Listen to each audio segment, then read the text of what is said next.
For Nurse, life on the streets not only exposed him to another side of life, but also made him vulnerable to engaging in a lifestyle not exactly in tune with the law.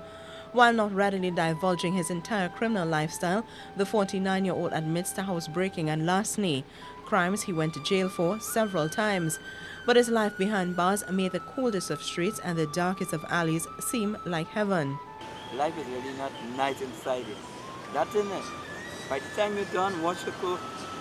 You're getting a little spot to wash your clothes. There's some fellas who more better than you. I mean, want that, you know. And they living their life longer than you. They say, hey, boss, I ain't here longer than you. You now come, you going out just now. I still have to say, move from here. Whether you have to find your cue when you're inside it.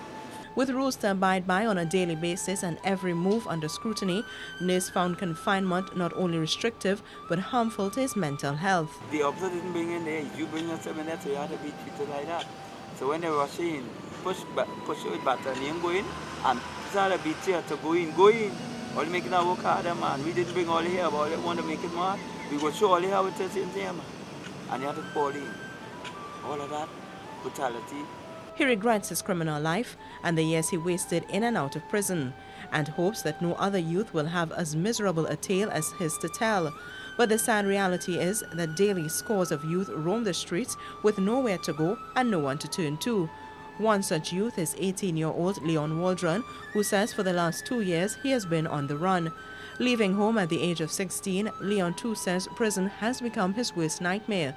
The teen, who believed hustling the streets was more profitable than attending school, has been arrested several times, being placed in small and cold cells at police stations, remand yard, and at magistrates' courts.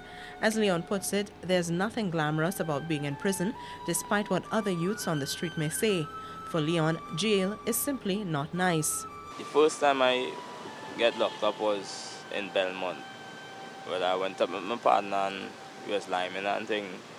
And he was showing me a little scene. So suddenly police pulled up on me and they put handcuff on me and carried me down in Belmont station and put gun to my foot and thing. The teen, who attended a secondary school in St. James, says there were early signs his life was in trouble when he began making mistakes at a time when he should have been listening to those who loved him. I used to do the wrong things, different things, like gambling, smoking cigarettes, and to just taking school for granted now. With his grandmother and teachers attempting to steer him on the right path, Leon says the pain of not having his mother or father around proved too much, and the streets provided him with some sense of security.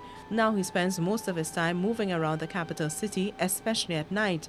But he is hoping that the next time we see him, his story might have a new twist, since he says he is drawing closer to God and is working hard to ensure the streets do not claim his life. God is the boss too, because when I end up getting rubbed down and he point the gun, I pay them point the gun, everything, I say a little prayer in my head and we just talking to them now. After I said that prayer, I find we just talking to them now and they're just smiling and sort of stuff now.